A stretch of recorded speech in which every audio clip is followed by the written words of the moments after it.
Pues llegamos al final del Sermón del Monte. Y siempre es difícil. Pues las conclusiones son un poco difíciles, los resúmenes. La clave del discurso es complicada muchas veces. Sabéis que uno de los nombres de las piezas que reciben el nombre de clave es cuando se está construyendo un arco, cuando se va a poner la piedra central que va a impedir que el arco se derrumbe, esa piedra que se pone arriba, que une las dos partes del arco de medio punto, se le llaman la clave. Esa es la clave. Y se ha tomado ese nombre para muchas cosas. La clave para que el arco no se destruya. Pues ahora nosotros, al considerar las últimas palabras, la conclusión final que da nuestro Señor Jesucristo en cuanto a todo su mensaje, hemos pasado bastantes domingos disfrutando de estas maravillosas y extraordinarias palabras, de este extraordinario y único mensaje que Él nos da. Nunca llegaremos a la profundidad de todo lo que Él está proponiendo, pero al llegar al final tenemos que llegar a una conclusión, a la clave. Y esa conclusión la pone el Señor, Él mismo, en los versículos que vamos a leer. Sabéis que el Espíritu Santo dice, el Señor, Él tomará de lo mío y os lo hará saber. Él, el Espíritu Santo, os guiará a toda verdad. ¿Y qué mejor manera tiene el Espíritu Santo de guiarnos a toda verdad y de mostrarnos a Jesús que mostrarnos a Jesús mismo? Sí que emplea muchos métodos, sí que emplea muchas señales, como pedían los griegos. Los griegos querían señales, querían milagros, los otros querían sabiduría. Pero nosotros lo único que necesitamos es a Jesús. A Jesús, nada más. ¿Quién es? ¿Qué ha hecho? Aceptarle como nuestro único y suficiente Salvador. Y el Espíritu Santo, el mensaje que tiene es precisamente ese, es mostrarnos a Jesús. Ese es el mejor mensaje y el más claro. La clave es Jesús. Vamos a leer en el Evangelio de Mateo 7, 24 al 29. Final de ese compendio unido que hace Mateo del Sermón del Monte. Porque luego Lucas también desarrolla y habla del Sermón del Monte, pero ya lo hace de una manera extendida a lo largo del ministerio del Señor, que va tomando del Sermón del Monte y lo va aplicando. Pero Mateo nos lo presenta todo junto, todo unido, para hablar del carácter de los hombres y mujeres que formarán parte del reino de Dios. Sabéis que en muchos lugares, en muchos países, para ser ciudadano de ese país, tienen que estudiarse la historia del país, los presidentes que ha habido en el país, conocer el idioma del país. Bueno, pues el Señor Jesús está diciendo, los ciudadanos de mi reino, del reino de mi Padre, tienen que tener estas características, que son las que hemos estado viendo a lo largo de todo el Sermón del Monte. Y ahora al final, en el capítulo 7, versos 24 al 29, dice Jesús, cualquiera que me oye a mí estas palabras y las hace, le compararé a un hombre prudente que edificó su casa sobre la roca. Descendió la lluvia y vinieron los ríos y soplaron los vientos y golpearon contra aquella casa y no cayó, porque estaba fundada sobre la roca.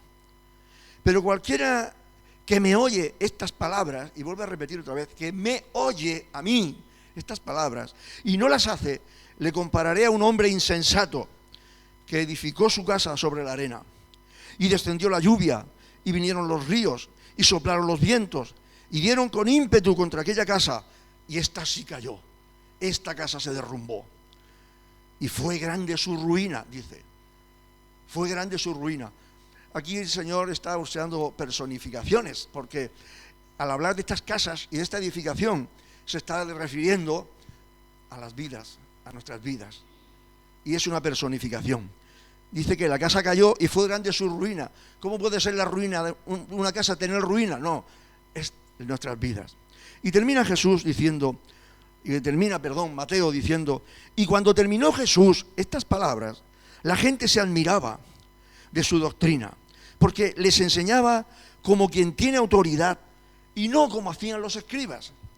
Y esta es la puntualización que da el evangelista Mateo, que ahora luego la consideraremos porque es tremendamente importante, muy importante. Jesús ha terminado el Sermón del Monte y nos está diciendo más o menos, ya sabéis lo que tenéis que hacer. Ya os lo he dicho todo. Ya sabéis. Pues bueno, y nosotros podemos decir, pues, manos a la obra. Pues venga, vamos a empezar. Vamos a empezar a vivir según el Sermón del Monte. Vamos a empezar a edificar nuestras vidas según lo que hemos escuchado de Jesús. Pues vamos a empezar. Pues estamos equivocados. No podemos. No podemos empezar. Jesús nos ha dado una información, pero al mismo tiempo nos está diciendo, no lo vais a poder hacer. Os falta una cosa. Os falto yo. Nos falta Jesús, porque sin Él no lo vamos a poder hacer. Como ahora vamos a ver. Y el mensaje que está dando aquí Jesús es hablando de Él, de su más profundo corazón, hablando de Él. Y la valía de este mensaje no está, y perdonadme la expresión y ahora lo aclararemos, no está en el mensaje. El mensaje es maravilloso, único. Todo este mensaje pasará a la vida eterna, porque dice el Señor, mis palabras pasarán. O sea, la tierra pasará, pero mis palabras no pasarán. Esto no va a pasar. El mensaje es único, es maravilloso, es extraordinario, es edificante. Necesitamos vivir según el mensaje del Sermón del Monte, según la esencia del Sermón del Monte. Pero aquí Jesús, como en toda la Escritura, está hablando de Él. El Espíritu Santo está apuntándonos, está guiándonos, está diciendo, poned la mira en Jesús. Alguien puede decir, ¿y no hay que poner la mira en lo que está diciendo? Sí, sí, por supuesto que sí. Pero más importante y primeramente, está poner la mira en Jesús. Y después en lo demás. Después en lo demás. Así que lo de manos a la obra, no tan rápido.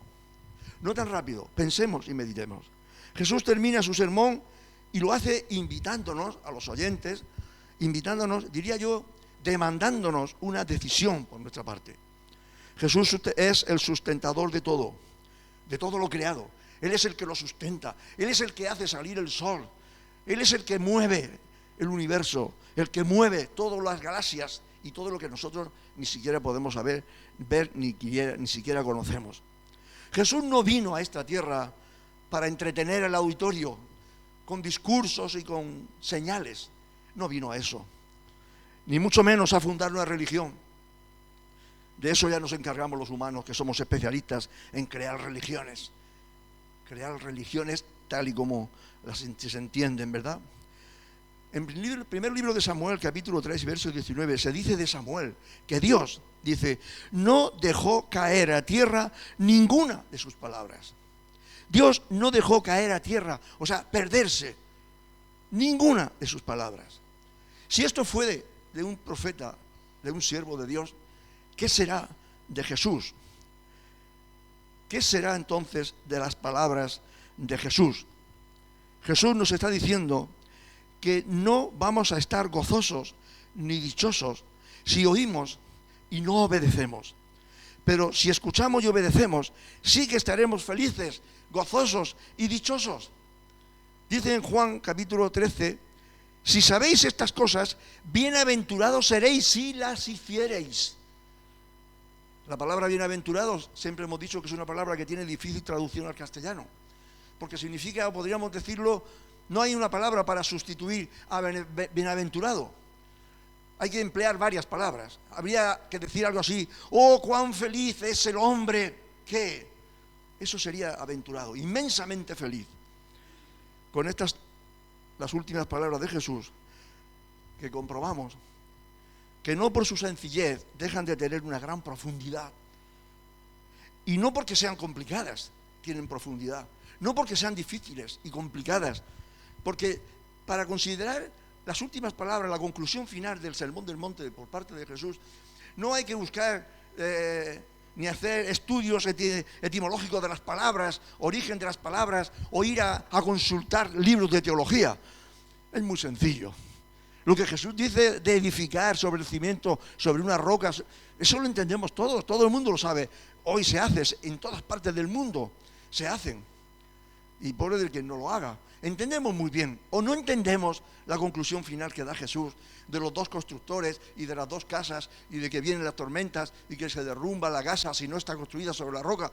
¿Quién no entiende eso? Creo que todos lo entendemos. Y yo no voy a hablar esta mañana de eso.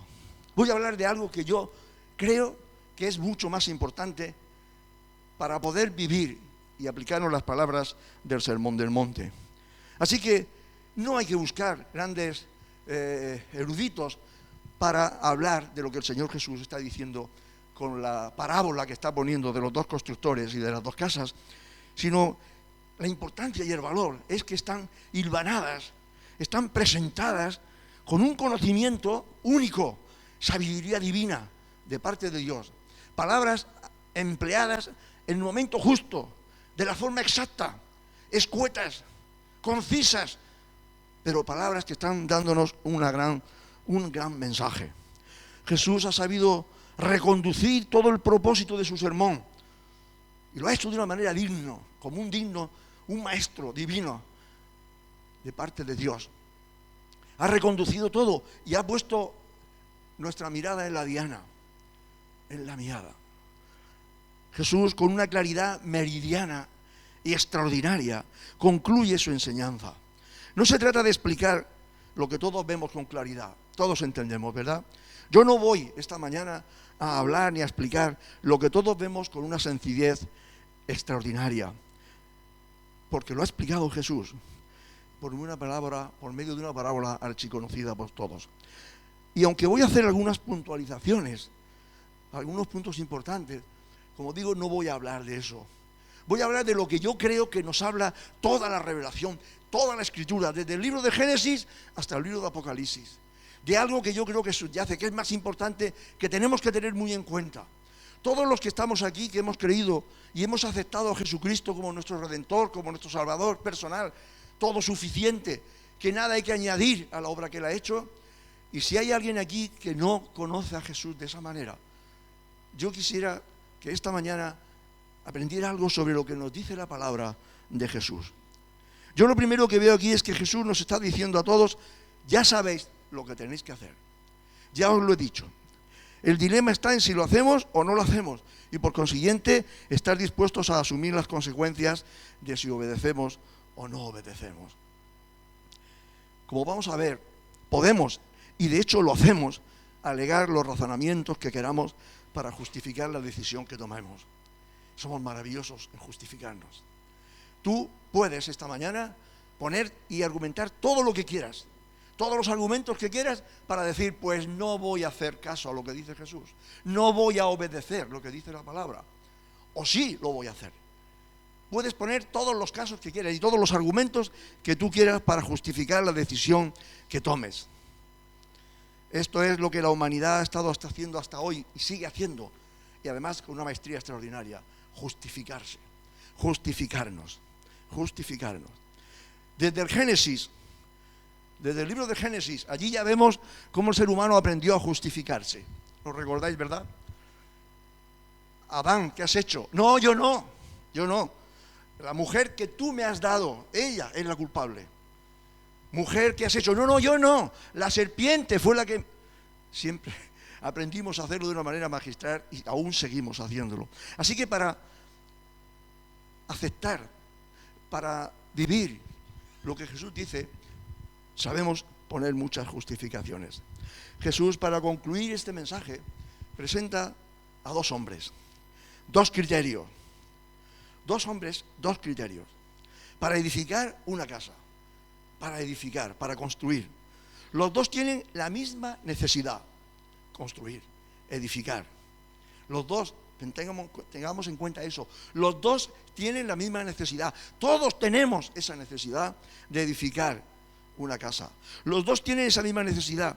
La diferencia de la fortaleza de la casa y de su capacidad para soportar las pruebas y que no se derrumben, que vivan o que mueran, porque he dicho antes que es una personificación, dependerá de los criterios que cada uno emplee para su construcción. Y esos criterios van a depender del valor que le demos a las advertencias de Jesús. Sí, sabemos que el insensato suele ser una persona que nunca se informa de nada. No tiene necesidad de que nadie le diga nada. Lo sabe hacer todo. No tiene que consultar nada. Él sabe cómo construir. Él sabe cómo tiene que planificar y construir su vida. No así el sensato, ¿verdad?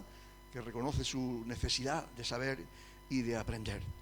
Mirad, el ser humano, los creyentes, pero creo que todos, somos portadores de valores eternos. Y esto es muy importante. Somos portadores de valores eternos. El ser humano, la finalidad de nuestra existencia, por poner un ejemplo, no es la misma finalidad de la existencia de una plantita o de una flor que crece en medio de la selva amazónica o en África o en cualquier otro lugar, o de una hierba que nazca aquí a la orilla de una acera. No, no somos lo mismo, por mucho que se empeñen en decir que somos igual. Ni somos lo mismo, perdonadme la expresión, que una sardina en cualquier banco de sardinas en cualquier océano, que una ballena abre la boca y se las traga a miles. ¿Es así? ¿Crees que la existencia humana es así? ¿Es para eso? ¿Piensas que el ser humano es eso? Pues no. Somos portadores de valores eternos. Con todos los respetos para todas las criaturas creadas por Dios, el ser humano ha sido creado con otra finalidad, otra responsabilidad muy importante, trascendental. Uno de los aspectos de esa responsabilidad es glorificar a Dios, el Creador. ¿Lo haces? ¿Das gracias a Dios cada mañana? ¿Das gracias a Dios por todo? ¿Por el aire que respiras? ¿Por el agua que bebes? ¿Por tu familia? ¿Por todo? ¿Das gracias? ¿Glorificas el nombre de Dios? Deberías hacerlo. Glorificar el nombre de Dios, mantener nuestra relación con Él, buscar de tener esa relación con Dios, el Creador, el sustentador. Esa es una de las finales de las responsabilidades del ser humano. Todo esto sabemos que se vio trastocado, todo el andamiaje se vino al suelo en el principio por causa del pecado y la desobediencia por nuestra parte a Dios. Y este trastoque es lo que ha hecho que Dios tenga que iniciar un plan de recuperación. Cuando le dijo a la mujer que dará a luz y vendrá el que herirá al causante de todo este destrucción. Desde esta perspectiva, así visto, que tenemos una gran responsabilidad, una tarea que hacer. Todos, y digo todos tenemos que prepararnos para el encuentro de nuestro Dios. Alguien estará diciendo: Paco, te estás alargando mucho y no te estás saliendo del Sermón del Monte, o de la conclusión del Sermón del Monte. Sí, no, me he dado cuenta yo también, no solamente tú, pero es que quiero hablar de esto, porque he dicho que saber lo que es construir sobre el cimiento y que hay que excavar para construir, eso todos sabemos lo que es, aunque ahora iremos a eso. Desde esta perspectiva, todos tenemos una tarea que hacer, todos, tú y yo. Todos tenemos que prepararnos para el encuentro con nuestro Dios. Y esto nos compromete, ¿eh? Si vives una vida en la que crees que no vas a tener que presentarte delante de Dios, estás muy equivocado. Si vives una vida pensando que Dios no va a castigar todo el pecado, estás muy equivocado, perdona que te lo diga. Porque Dios va a juzgar toda obra y todo pensamiento. Lo bueno que tenemos los que nos escondemos detrás de Cristo, y lo digo así, los que nos escondemos detrás de Él, como el niño cuando tiene miedo y va y se coge a la pierna de su papá y se esconde detrás, lo bueno que tenemos nosotros es que tenemos a Cristo. Pero va a juzgar todo, las nuestras acciones y las tuyas. Así que todos tenemos que prepararnos, porque todos nos vamos a tener que enfrentar y confrontarnos con nuestro Dios. Todos tenemos que formarnos, que edificarnos en esta vida terrenal, que prepararnos. Cuando Dios estaba probando y preparando a su pueblo Israel, hace muchos años, sometiéndolo para probarlo y para aprobarlo a muchas pruebas, a duras pruebas, el profeta Amós dice en el capítulo 4 y verso 12: por tanto, de esta manera te haré a ti, oh Israel, y porque te he de hacer esto, prepárate para venir al encuentro de tu Dios, oh Israel. Prepárate porque ese encuentro va a llegar. Te vas a tener que presentar. Así que esto no lo vas a poder eludir. No hay justificación porque esto va a llegar. Vemos que todo es igual en la conclusión del Sermón del Monte. 2 hombres, 2 edificios iguales, nuestras vidas, las mismas tormentas para los 2 edificios y dificultades para las 2 casas. Los creyentes no vivimos en una alfombra de rosas, ni vivimos ahí en el limbo donde todo sale bien y todo sale perfecto. También tenemos nuestras luchas. Cuando llueve, llueve para todos. Cuando hace frío para todos y todos lo sentimos. La muerte nos alcanza a todos. Así que las mismas tormentas y las mismas dificultades para las 2 casas, para los 2 edificios. Solo hay una diferencia. Y precisamente es una diferencia que no está a la vista, que no se ve. Y es la cimentación, el fundamento de esas vidas. ¿Dónde está tu fundamento? ¿En qué estás fundamentando tu vida? ¿Cómo estás construyendo?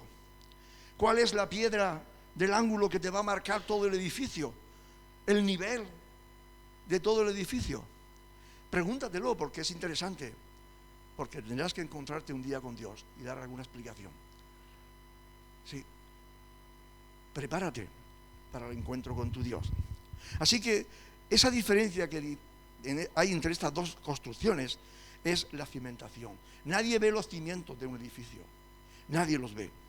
Nadie ve el fundamento de la vida de cada uno, eso cada uno lo sabe. Estamos aquí y estamos seguros. ¿Estáis seguros porque no van a caer ninguna placa de estas, porque estas placas soportan el edificio? No. Lo que soporta este edificio es esos cimientos que hay debajo de cada columna de acero de esas. Ese cimiento que hay ahí. Yo porque lo he visto, pero yo si no lo hubiera visto cuando se estuvo construyendo, cuando se estuvo buscando la roca firme, el terreno firme para empezar a hormigonear y a poner hierro y acero, no lo sabría, pero yo los que lo he visto. Y los que no lo habéis visto, yo os lo digo que están ahí. Y este edificio se mantiene en pie porque está bien cimentado sobre la roca. ¿Qué es lo que no vemos? Está forrado de fermacel, tiene molduras ahí, tiene adornos, pero eso no soporta el edificio. Eso no soporta el edificio. Si fuese eso, con un simple viento, caería al suelo. Todos tenemos la necesidad ineludible e inequívoca de edificar. De hecho, todos estamos edificando constantemente. El mundo te va a presentar una multitud de materias, de materiales, de herramientas. El mundo te va a presentar una cantidad infinita de argumentos, de justificaciones, de conocimientos, de filosofías, de todo tipo de caminos, que está al alcance de todos para edificar tu vida y construir tu vida. Pero Jesús tiene otro argumento. Frente a todo eso que el mundo te presenta para que levantes y construyas tu vida y para que te puedas sentir satisfecho, como aquellos que decían, hacemos eso, esto y esto y esto y esto, y Jesús dice, nada de eso sirve. Frente a toda esta oferta que hace el mundo, a ese abanico que se despliega del mundo, para que tú elijas el modo que quieres de elegir y de edificar tu vida, frente a todo eso, Jesús se presenta como el único camino, la única verdad y la única vida de Dios. Jesús, como hemos cantado, el incomparable. No hay comparación. No hay nada ni nadie en la existencia de la humanidad a quien podamos comparar a Jesús. Nada. Absolutamente nada. Ni las enseñanzas de nada ni de nadie. Él es único. Por eso su mensaje es cristocéntrico. Él no nos invita a venir aquí a la capilla de la calle Jovellanos. Él nos invita a venir a mí, a Jesús. Y el Espíritu Santo, toda la visión que nos pone es la diana a Jesús. Y la palabra de Dios, todo indica a Jesús, siempre a Jesús. A Él y a nadie más. Así que Él es el único camino, la única verdad y la única vida de Dios. Y nos dice entonces, vosotros decidís. Frente a todas las alternativas que el mundo ofrece y todos sus argumentos, yo ofrezco esta. Yo. Vosotros decidís. Sois libres para decidir. Qué maravilloso, ¿verdad? Los que me conocen saben que para mí la libertad es algo extraordinario. Creo que es el don más grande que tienes, que puedes poseer, la libertad. Solamente se dan cuenta de lo que es la libertad los que se ven privados de libertad. Pero la libertad, vivir en un país libre donde puedes decir lo que, como mínimo, puedes decir lo que piensas. Jesús nos dice, sois libres para tomar vuestras decisiones. Yo os concebí con ese atributo. Uno de los atributos que Dios nos dio fue la libertad. Cuando nos creó, dentro de los atributos transferibles al ser humano, estaba ese, la libertad. Por eso Adán y Eva pudieron desobedecer, porque eran libres de tomar sus decisiones. Eran libres de qué querían hacer para construir sus vidas y para seguir viviendo allí en aquel huerto. Dios les dio su opción, pero ellos tomaron la otra oportunidad, aprovechándose de que eran libres, Hoy el mundo sigue igual, sigue tomando sus opciones, las que cree convenientes, y dejan de un lado a las opciones que nos da Jesús. ¿Por qué? Porque eres libre, porque Dios te creó libre, con ese atributo. Y por eso dice el Señor, y martillea, como sensatos y libres que sois, porque yo os he hecho libres, vosotros decidís. Y es más o menos lo que está diciendo, el mensaje que está dando en esta conclusión del Sermón del Monte, aunque yo creo que está diciendo algo mucho más importante. Tenemos que ver que hay algo mucho más importante. Y tiene que ver con estas decisiones, no desde Jesús, desde el Antiguo Testamento. En Deuteronomio 30, 10, 15 dice, cuando obedecieres a la voz de Jehová tu Dios, para guardar sus mandamientos y sus estatutos, escritos en este libro de la ley, cuando te convirtieres a Jehová tu Dios con todo tu corazón y con toda tu alma, porque este mandamiento que yo te ordeno hoy no es demasiado difícil, dice el Señor, para ti, ni está lejos, no te está pidiendo un imposible, no está en el cielo para que digas o te justifiques diciendo, ¿quién va a ir al cielo y nos va a traer ese mandamiento y nos lo hará oír para que lo cumplamos? No está tan lejos.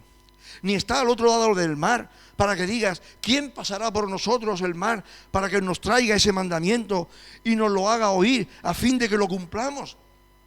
No, dice el Señor, porque está muy cerca de ti esta palabra, en tu boca, en tu corazón, para que la cumplas. No tienes que hacer ningún máster para cumplir lo que Dios demanda de ti. El mandamiento de Dios está muy cerquita de ti, está aquí y en tu boca. Si confesares con tu boca que Jesucristo es el Señor con mayúsculas, serás salvo. Mira, dice Dios allí en Deuteronomio, he puesto delante de ti hoy la vida y el bien, la muerte y el mal. Tú decides. Y esto ya lo dijo Dios allí en Deuteronomio, en el Pentateuco, hace muchos siglos. Jesús está resaltando que la vida de todos los hombres, a la vista y en superficie, son todas parecidas, son iguales. Las vidas de todos los que tenemos aquí, las necesidades básicas, las necesidades vitales, las necesidades fisiológicas, son las mismas en todos. Las mismas, en ti y para mí. Todos necesitamos comer, beber, descansar, todos tenemos esas mismas necesidades. En superficie, son todas iguales. Recordemos aquellos falsos profetas vestidos con piel de cordero, ¿verdad?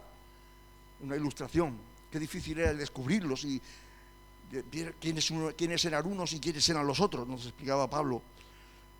Es difícil identificarlos. Es difícil saber cómo está edificando cada uno. Nadie sabe cómo estoy edificando yo, sino Dios. Y yo no sé cómo estáis edificando ninguno de vosotros. Solo lo sabe el Señor. Y en la libertad que Él nos ha dado nos deja que sigamos edificando y decidiendo. He hecho un comentario antes de que a lo largo de mi peregrinar solo he conocido 2 personas, como repito, en las cuales no me incluyo, 2 personas que hayan cumplido ese mandamiento de amarás a Dios con todo tu corazón, con toda tu mente, con todas tus fuerzas, con toda tu alma y a tu prójimo. Porque he conocido mucha gente que dice que ama a Dios, pero no ama al prójimo. Y he visto gente que ama al prójimo, pero no ama a Dios. Pero cumplirse los 2, lo he conocido en 2 personas, solo 2, sin nombres. Jesús aclara que la diferencia está en el fundamento, en el cimiento. Y esto no se ve a simple vista.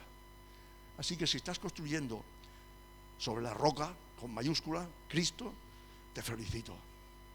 Y te animo a que sigas en ese camino. Yo no lo veo, yo no lo sé, pero Dios sí lo sabe. Si recordáis, el domingo pasado empezábamos con los versículos que Jesús estaba diciendo. No todo el que me, ¿veis? Pronombre personal. No todo el que me oye. No dice todo el que oye la palabra de Dios, dice todo el que me oye a mí. Jesús emplea el pronombre me. Y estuvimos insistiendo en la centralidad de Jesús, la finalidad de que toda la revelación, que tiene toda la revelación, y cuando digo revelación me refiero a toda la palabra, a toda la Biblia entera, es que conozcamos a Jesús. La finalidad de la Biblia no es mostrarnos las señales de Jesús, ni es mostrarnos el Sermón del Monte. Y no creo que esté diciendo una exageración. Creo que la finalidad de toda la Biblia es mostrarnos a una persona, a Jesús, a Él. Es que conozcamos a Jesús y después de conocer a Jesús, obedezcamos su palabra y construyamos sobre Él. Y ese es el orden, hermanos y hermanas y amigos y amigas. Ese es el orden. Primero Jesús, como ahora vamos a ver algunos ejemplos, y después seguir sus pisadas. No se puede cumplir ni el Sermón del Monte ni nada si no tienes primero a Jesús. Es más, voy a decir algo tremendo. Obligar a una persona que no conoce a Jesús, que no ha tenido un encuentro personal con Jesús, obligarle y forzarle a vivir según los mandamientos de Jesús, según el Sermón del Monte, por ejemplo, eso es una crueldad. Eso es una crueldad. Yo decía hace unos días que si no fuese porque creo en la misericordia y en la gracia de Dios, no leería jamás el Sermón del Monte. No sería mi lectura favorita. Así que ese es el orden. Primero Jesús y después todo lo demás. Ahora comenzamos estos versículos. Jesús empieza diciendo cualquiera, pues, ¿qué dice? Que me oye. Vuelve otra vez el pronombre personal, me oye a mí. Perdonadme que insista tanto en esto, pero no veo nada más importante que esto. Presentar a Jesús, no veo nada más. Jesús, yo no sé las veces que lo habré nombrado en estos minutos, pero Jesús es único, es el incomparable, es el único que te puede salvar, que te puede ayudar. Todo lo demás será añadido. Una de las palabras que más se repite en el Evangelio de Mateo es cumplimiento. Si lo leéis, lo podréis ver. Si leemos en Mateo 13, del 16 al 17, hay unos versículos muy curiosos y muy buenos para considerar y meditar. Allí dice Jesús: pero bienaventurados vuestros ojos, porque ven, y vuestros oídos, porque oyen. Porque de cierto os digo que muchos profetas, grandes hombres de Dios, y justos, hombres justos, desearon ver lo que vosotros veis, y no lo vieron. Y oír lo que vosotros oís, y no lo oyeron. Lo que nosotros estamos haciendo esta mañana, ha habido a lo largo de la historia muchos grandes hombres de Dios que hubieran querido escucharlo, que hubieran querido poder leerlo, y no lo pudieron ver. Ahora, ¿qué es? Esto es tremendamente importante. ¿A qué se refería Jesús cuando dice lo que vosotros estáis viendo? ¿Qué estaban viendo ellos? Lo que vosotros estáis escuchando, oyendo. ¿Qué estaban oyendo? Hermanos y hermanas, a Jesús. A Jesús. Es lo que muchos que hubieran querido ver. Es lo que Isaías hubiera querido ver cuando hablaba del capítulo 53. ¿Cuánto hubiera deseado y cuánta gloria hubiese sido para Isaías haber visto a Jesús con sus ojos y haberle podido escuchar con sus oídos? Lo escuchó y lo vio por medio del Espíritu Santo. Pero ¿os dais cuenta? Dice este versículo: pero bienaventurados, felices. ¿Estamos nosotros así, contentos, felices, gozosos, porque hemos visto a Jesús? No lo has visto, ¿verdad? Dirás tú, es que yo no lo he visto. Sí, pero también Jesús dijo: bienaventurados los que no vieron y creyeron. Tú y yo. Pero aquellos hombres le estaban viendo, lo tenían allí delante. Pilato dijo, ¿qué es la verdad? La verdad la tenía él ahí, en sus narices, a menos de 1 metro, la tenía. Y desaprovechó la oportunidad. Ver a Jesús, conocer a Jesús. Esto es tremendamente importante. ¿Qué están viendo? ¿A quién están viendo sus ojos? ¿A quién están oyendo sus oídos? A Jesús. Y esto es lo que yo creo que toda la palabra nos está enseñando, y esta mañana también. Jesús está atrayendo la atención sobre él. Les está diciendo, si no veis en mí a quien debéis ver, no vais nunca a poder obedecer mis palabras. Jesús, en el Evangelio de Juan, dijo, a los suyos vino, y los suyos no le recibieron. Ese es el problema. Esa es la verdadera decisión. Es importante la decisión de cómo y no sobre cómo construir, sí. Pero la verdadera decisión trascendental, importante, que trae vida eterna y gozo, es decidir por Jesús o no. Dice, más los que le recibieron, a los que le recibieron, a los que creen en su nombre, en el nombre de Jesús, se les dio potestad de ser hechos hijos de Dios. Maravilloso. ¿Quién nos puede otorgar ese título, esa realidad? Nada ni nadie en el mundo, ni nada antes, ni ahora, ni después, nada puede darnos esa titularidad de hijos de Dios, nada más que los que creen en su nombre. Todo el mundo dice, todos somos criaturas de Dios, sí, es verdad. Todos somos hijos de Dios, no, eso no es verdad. Hijos de Dios son solo los que creen en el nombre de Jesús, nada más.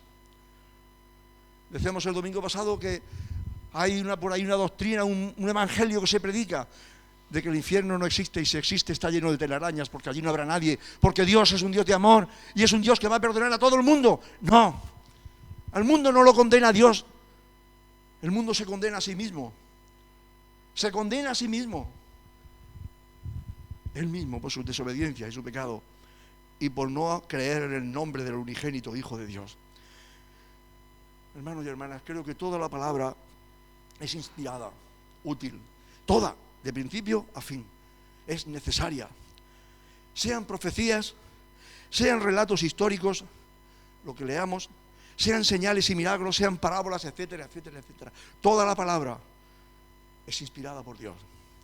Pero también estoy convencido que toda la palabra, toda la escritura, desde el principio a Génesis, desde el principio a fin, solo tiene una finalidad y un solo propósito. Si alguien no está de acuerdo conmigo, después podemos hablar. Y es presentarnos a Jesús. Presentarnos a Jesús. Revelarnos a Cristo como el Mesías prometido. Revelarnos a Cristo como el único Redentor. Creo que es la finalidad de toda la revelación bíblica. También creo que esta es la primera finalidad también del Sermón del Monte. No, el Sermón del Monte nos está hablando de cómo son los ciudadanos del reino, sí, lo sé. Pero la finalidad del Sermón del Monte es hablarnos de Jesús, y ahora lo vamos a ver. Pongamos en boca de cualquier persona sabia, inteligente, que haya existido en el mundo, pongamos en boca de esa persona el Sermón del Monte. Y sabéis, quedará reducido a nada, a una buena declaración de intenciones, nada más, nada más. O a unas normas éticas imposibles de cumplir. El alma del Sermón del Monte es primeramente revelarnos a Jesús. Lo siguiente dependerá de nosotros. Hemos superado este primer propósito.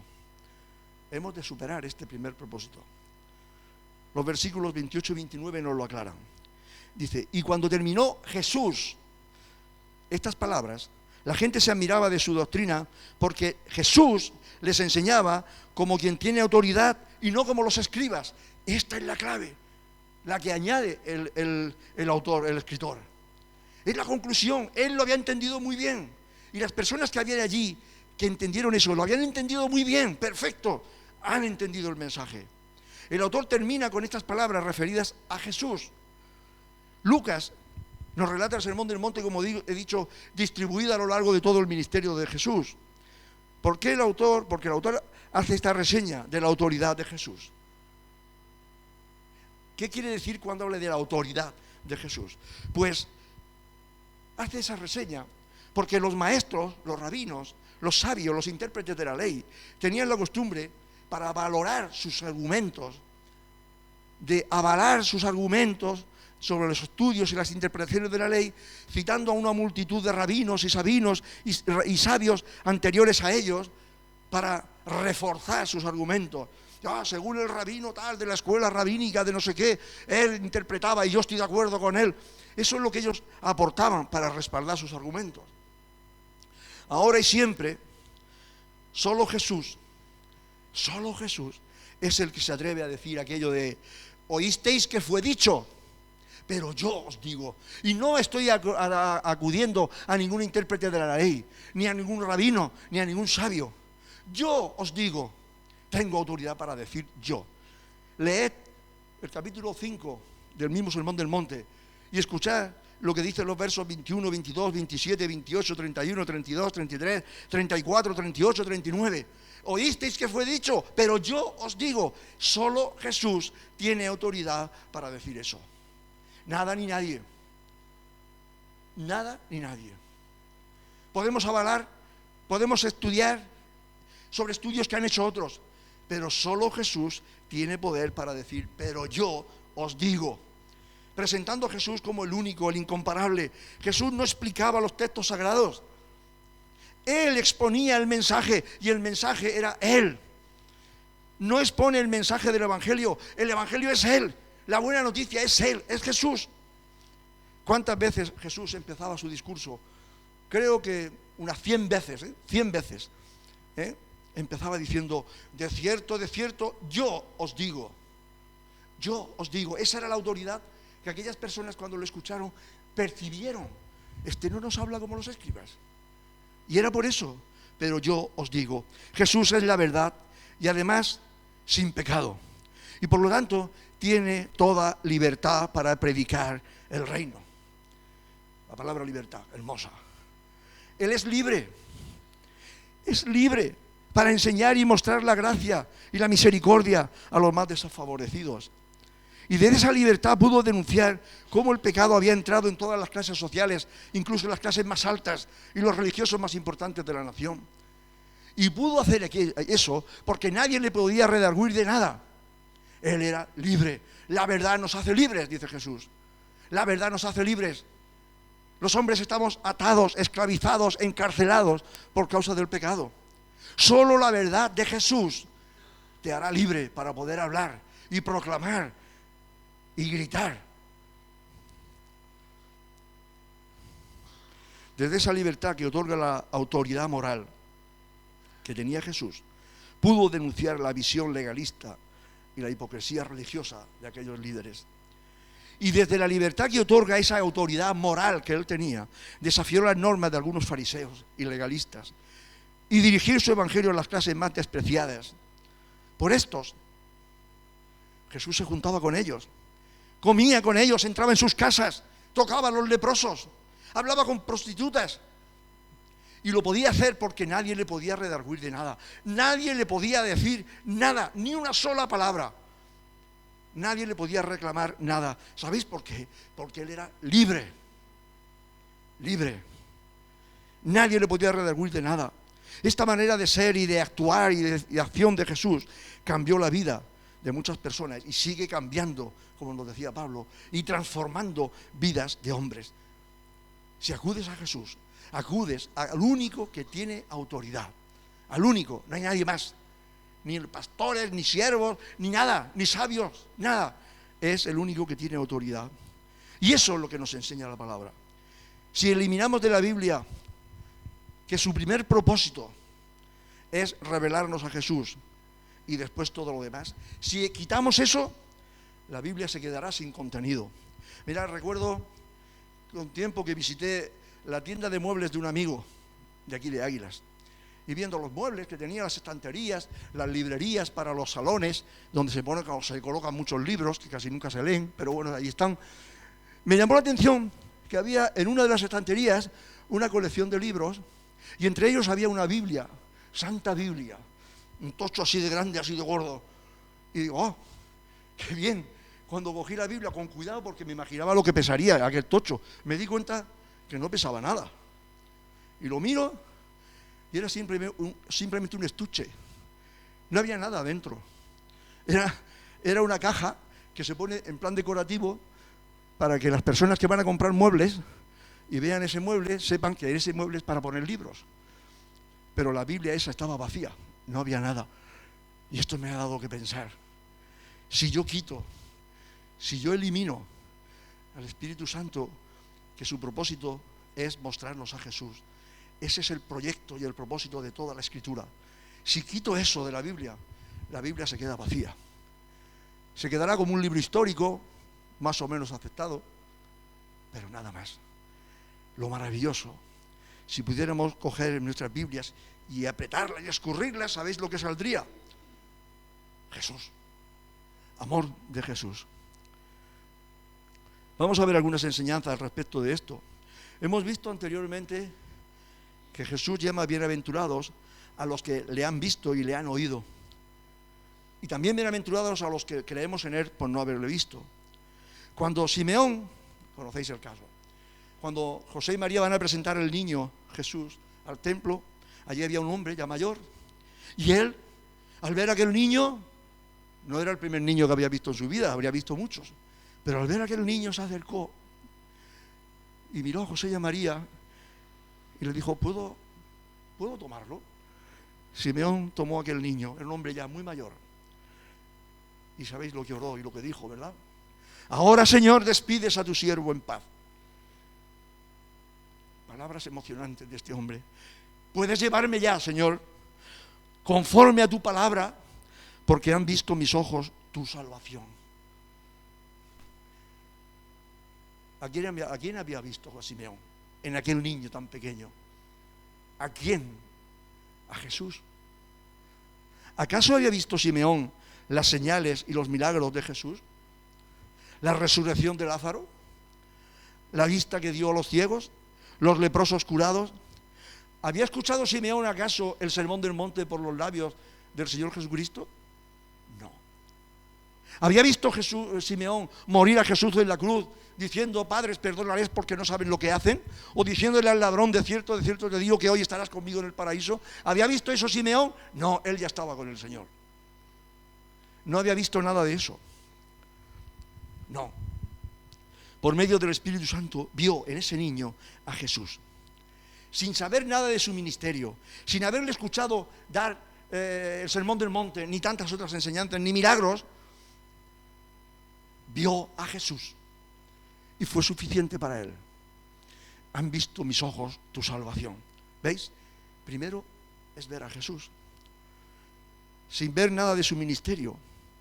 En todo lo que nos enseña la Biblia, lo primero que tienes que buscar cuando vayas a la Biblia, te lo digo por si empiezas a leerla, lo primero que tienes que buscar detrás de cada lectura, de cada versículo, de cada palabra, busca a Jesús. Ahonda, excava en el terreno. ¿Qué es eso lo que el Señor nos está diciendo? Coge una pala y escarba hasta que llegues a Jesús. Quita toda la tierra que hay encima que no vale para construir. Quita todas las filosofías, quita todas las tradiciones, elimina todo. Quita todo hasta que llegue a tierra firme, a la roca que es Jesús. Y entonces ahí, a partir de ahí, empieza a edificar. Más ejemplos.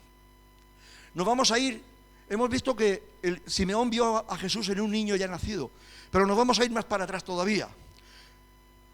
Cuando María va a una montaña de Judá a visitar, ¿a quién fue a visitar? A Elizabeth. Dice que Elizabeth, llena del Espíritu Santo, exclamó, ¿por qué se me concede esto a mí? Que la madre de mi Señor venga a mí.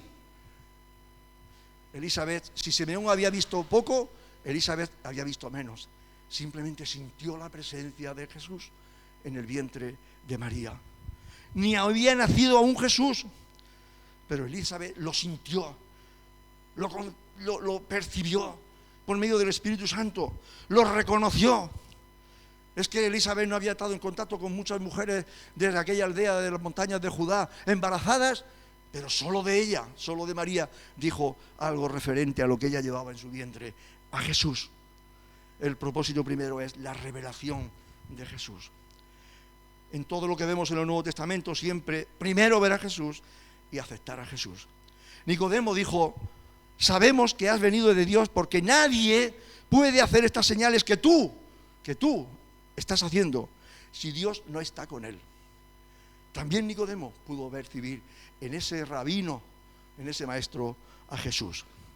Nadie puede hacer las cosas que tú haces. Para Nicodemo, lo primero, antes de todas las señales y milagros, era quién era el que hacía las señales y milagros. Pedro, el apóstol Pedro, y vamos un poco deprisa, dijo: Señor, si eres tú, Jesús, si eres tú, manda que yo vaya a ti sobre las aguas. Ese fue el condicionante. Pedro era un pescador y sabía muy bien lo que pasaba en el agua, en el mar. Pero la condición que puso es: si eres tú, Jesús, puedo ir a ti. Pedro jamás se hubiese lanzado al agua sin ese condicionante. Si eres tú. Jesús habla de construir nuestras vidas. Pablo estaba construyendo, el apóstol Pablo, estaba construyendo la suya, su vida, y la estaba construyendo en la arena, porque a lo que él se dedicaba no era construir en Jesús. Aunque él pensaba que estaba dando un servicio a Dios con lo que estaba haciendo, pero tuvo que darse cuenta que así no era posible, que esa no es la construcción que a Dios le agrada. Y solo fue cuando reconoció a Jesús y cuando Pablo dijo: Señor, ¿qué quieres que yo haga? Vemos el orden. Primero: Señor, yo soy Jesús a quien tú persigues. Y él dice: Señor, ¿qué quieres que haga? Primero Señor, y después, ¿qué quieres que haga? Primero Jesús y después poner en práctica el Sermón del Monte. Pero primero Jesús. La importancia y el valor y la potencia del Sermón del Monte no está en el Sermón del Monte en sí, hermanos y hermanas, sino está en quién es el que enseña el Sermón del Monte. ¿Quién es el que lo enseña? Sí, esa es la importancia de Jesús. Esa es la importancia del Sermón del Monte. Esa es la importancia y todo el valor del Sermón del Monte. Podríamos irnos incluso al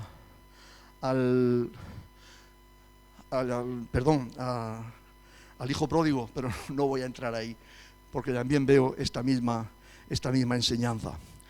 Podríamos irnos a muchos lugares de las Escrituras para ver que esto que estamos diciendo, que primero Jesús, primero Él, y después lo demás, y después obedecerle. Toda la palabra nos está enseñando eso.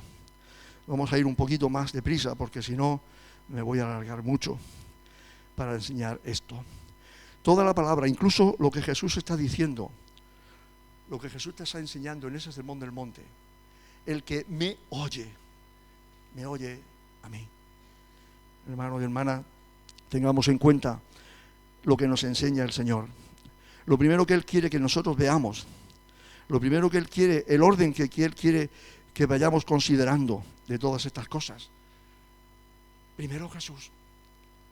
Mucha gente ha venido a la capilla y ha escuchado las enseñanzas del Señor, la conversación de Jesús con los samaritanos, la conversación que lo que hizo Jesús con este, lo que hizo con aquel, lo que hizo con aquello, este milagro, cómo resucitó a Lázaro. Ay, todo esto es maravilloso. Recordáis lo mismo que decía el Señor a sus discípulos: no os maravilléis de que echáis espíritus fuera. Lo maravilloso es que vuestros nombres están escritos en los cielos, están escritos en los cielos. Sí, Pablo dijo: ¿qué quieres que yo haga? Y Pablo y muchos más. Y como digo, la importancia del Sermón del Monte no está en el sermón en sí, que es importantísimo, que no tenemos que eliminarlo de nuestras vidas, sino que es quien lo dice, quien nos lo enseña. Es por eso que dice Jesús: el que me presta oído, el que me oye. Empieza diciendo en esta conclusión, en esos versículos primeros: el que me oye a mí. La primera enseñanza que debemos extraer del sermón es: ¿quién es quien predica el sermón? Solo de esa manera estaremos poniendo la principal piedra del ángulo para que nuestra edificación sea segura. Lucas, cuando hace referencia a este pasaje de Mateo, dice y habla del hombre sensato que escarbó y escarbó y escarbó y ahondó y ahondó y ahondó. ¿Para encontrar qué? La roca firme. Y la roca es Jesús. Si aún Jesús no es tu fundamento firme, si tú por algún momento quieres de alguna manera obedecer el Evangelio, porque te atrae, porque es precioso, considera lo que sería conocer al que es el Evangelio, a Jesús. Si aún tu roca sobre la que estás fundamentando tu vida, si te estás dando cuenta que tu vida la estás edificando mal, expuesta a muchas tormentas que te harán caer, como estaba construyendo su vida el pródigo en la provincia lejana, al final vuelvo al pródigo, o como estaba construyendo su vida Pablo, o como tantos y tantos y tantos y tantos de las Escrituras, el camino es, y la prioridad es, y el orden es, que ahondes en las Escrituras y descubras a Jesús. Acepta a Jesús. Te lo pedimos, como decía Pablo, reconcíliate con Dios por medio de Jesús y tu vida será una vida fuerte, dispuesta y capacitada para soportar todo tipo de pruebas, tormentas y vientos y ríos.